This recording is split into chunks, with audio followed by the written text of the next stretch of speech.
ભાવનગર શહેરમાં આજે સવારથી અવિરતપણે મેઘકૃપા વરસવાનું શરૂ રહેતા જનજીવન અસ્તવ્યસ્ત થઈ ગયું હતું. આજે સવારથી શહેરમાં અનરાધાર સ્વરૂપે વરસી રહેલી મેઘકૃપાને પગલે સાંજ સુધીમાં 3 ઇંચ જેટલો વરસાદ વરસી ગયો હતો. વરસાદને પગલે શહેરના નીચાણવાળા વિસ્તારોમાં કોઠણ સમા પાણી ભરાઈ ગયા હતા. સતત વરસી રહેલી મેઘકૃપાને પગલે વાહન ચાલકો અને રાહદારીઓને ભારે પરેશાની ભોગવવી પડી હતી.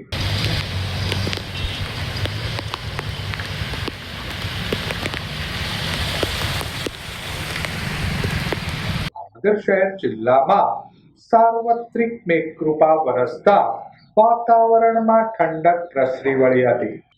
આ ઉપરાંત ભારે વરસાદની આગાહીના પગલે આવતીકાલ તારીખ 24 જુલાઈના રોજ આંગણવાડીથી લઈ શાળા કોલેજોમાં શૈક્ષણિક કાર્ય બંધ રાખવાનો તંત્ર દ્વારા નિર્ણય કરાયો છે.